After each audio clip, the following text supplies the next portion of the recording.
A national championship Monday and recapping a national championship Sunday. Live right here on the early line on SportsGrid. For the next two segments, our coach, James Young, JY, is here to give you the scouting report to get you set for tonight and to look back on the end of a magical and historic women's college basketball season. JY, thank you for being here on this Monday morning. We'll be together tonight for our national championship special pregame hour, 8 to 9 p.m. Eastern time. And then the game that tips about 20 minutes after that. It's SportsGrid's Bracket Central for one final time in the big dance. We appreciate all the work on this Monday across the Spiz Grizz.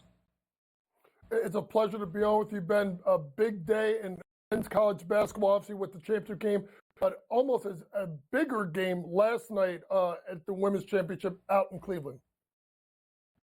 South Carolina is victorious, 87-75.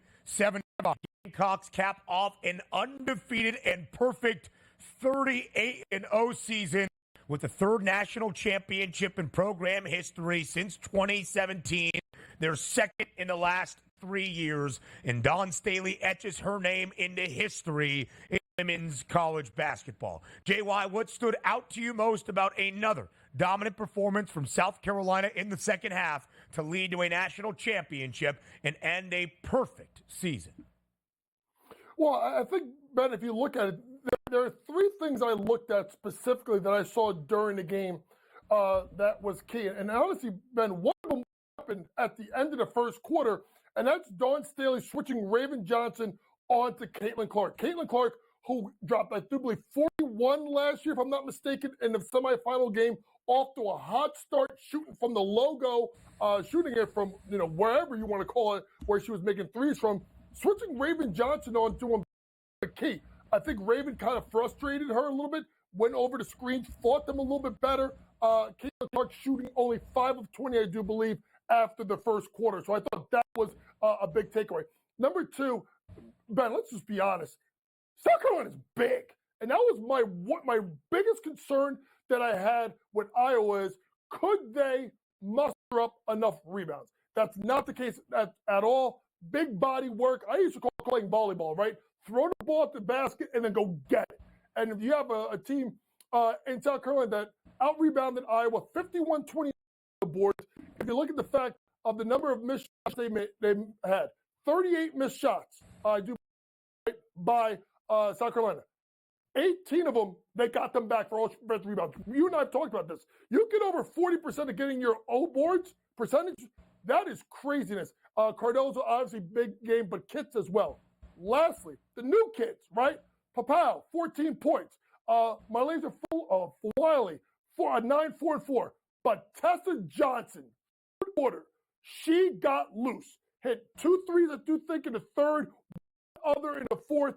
Those new kids, the 2 freshmen and Papao, the transfer from Oregon, really lifted that team, and it became really a team effort by South Carolina getting the win. Coach, let's take a look at the head coach here of South Carolina. Building a dynasty, if it isn't already one, it is now. It's Dawn Staley. She's been absolutely amazing at South Carolina, but I know you've been on the sidelines before and watched this play out. You know what I loved yesterday? The Phil Jackson approach. You're down 10-0 in a national championship game, with that building rocking. Caitlin Clark going off. She doesn't call a timeout. Like, look, we got this. Settle down. We'll work through this. We'll take advantage of situations. They were down 7 at the end of the first quarter, had the lead at the half. I love the fact she brings that stability. And also, you knew where the cameras were going to find her early. Like, oh, my goodness, we got to show Dawn Staley in the sideline. She's probably panicking, yelling at her players, maybe standing up to call a timeout. Just sat there calm on the bench. No problem. We'll handle this here. How about Dawn Staley coaching this year with 5 new starters, going undefeated and cutting down the nets, which again included maybe the hottest team in basketball with the best player we've ever seen in Caitlin Clark, running you out of the building to start. And she's like, no, coach, we're cool. Well, if you think about it, Donnie, I don't even think they were top 5 preseason. I think they were like 6 or 7, if I'm not mistaken, after losing 5 players ago in the WNBA draft, led by Aaliyah Boston as the number 1 pick. And what she did is she did a masterful job of getting kids to buy in. I think as a coach, I've been there with young teams, getting kids that were the best player in their high school, in their state, in their region, in the country, and get them to come in to an environment where you have to have shared collective responsibility is extremely tough. You go into the portal and you get Papao out of Oregon. Shared responsibility. And then obviously the evolution of players like Cardoza, obviously, and Raven Johnson. She was so masterful on how she kind of navigated her team through the season, and it became that way in the tournament. Listen, they had some spots. They were close with NC State. Indiana makes a run in the second half. They had, obviously they had to win that game at the end with Cardinals hitting the 3 against Tennessee. The tough LSU. They were battle tested. So when it came down to the last one, sometimes the best thing to do, Donnie, is don't panic. If you don't panic and you just stay in the moment and you're calm with your kids, then your kids feed off your energy. If you take a timeout sometimes and you start yelling and screaming, especially with a young team, they go south. Credit to Dawn Staley. And that's a great thing that you asked, Don, because I think that's something that doesn't get lost here is the fact that she was calm, which calmed down her kids. Yep.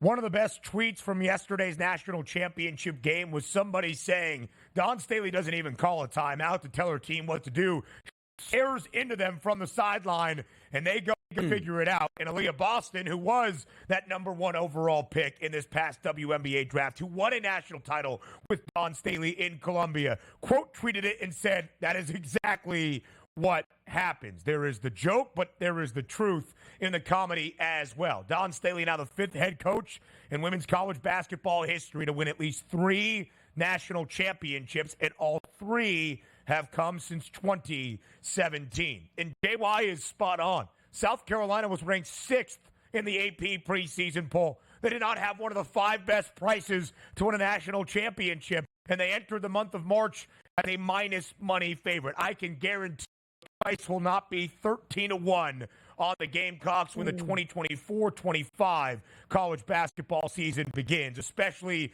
with the retention of Tessa Johnson, who was South Carolina's leading scorer yesterday, 3 big triples, 19 points. Mylasia Full-Wiley, who had 9 points off the bench as well. Both freshmen, both back for South Carolina. So there is the celebration of perfection for the Gamecocks, who are 109-3 in the last 3 college basketball seasons, by the way. And there was also the conclusion in the agony of defeat for Iowa. After a tremendous 2-year run, a historic 2-year run for the Hawkeyes, Caitlin Clark and her college career come to a close. 18 points in the opening quarter, the most ever in a single quarter in an NCAA tournament title game in women's college basketball history, but she comes up short in her final game in an Iowa uniform. What she has done for this sport is not debatable. She has elevated it to a level I've never previously seen. JY, how will you define Caitlin Clark's legacy on college basketball? She is the most influential college women's athlete in the history of college athletics. What she has done for this game is she has boys watching it, she has men watching it, she has crossed genders, she's crossed races, she's crossed socioeconomic classes. She became the biggest story. And I was thinking about this, Ben, like a lot the last 24 hours, and I'm saying, who can I compare influentially what she has meant to basketball? And the closest thing I come to is Larry Bird. If you think about when Larry Bird went to Indiana State and elevated that team and then went to the NBA, right? NBA, which had, tape-delayed finals, him and Magic raised the profile. That is what she did for women's basketball. I mean, I want you to understand what I'm saying. I'm saying women's basketball because her play last year led a lot more eyes to watch the WNBA last year. So now that she's going to go drafted first at Indiana Fever and play with Aaliyah Boston, sheer impact will carry on. And I think it leads, honestly, Ben, to more ratings. I think it's going to lead to way more money. I think it's going to lead to players making a lot more in the WNBA, and maybe the changing of allowing the WNBA to be that women's pro basketball league that people thought they were getting after like Rebecca Lobo and Lisa Leslie, and they kind of started the WNBA after the 96 Olympics in Atlanta. So her impact is so far more than basketball. I don't think there's enough time that any of us can thank Caitlin Clark for what she did for women's basketball, for women, and for sports in general. Fantastic job. And the fact that she did this with all this pressure on her shoulders all year and exceed last year is tremendous. There are many people, JY, that point to what you just said at last year's national championship game, that at the time was the most watched women's college basketball game in the last 25 years between LSU and Iowa. The Bird Magic game in '79 was that last year. Elevated the sport, and they capitalized on a historic season. The ratings are not out yet for yesterday's national championship game, but I have a belief it will be somewhere around 15 million and be the most watched women's college basketball game in history. And Caitlin Clark will bring that to the WNBA. And she's not leaving behind just a vast landscape in women's college basketball. Paige Beckers is back. Juju Watkins is back at USC. And South Carolina's dynasty runs on one sport.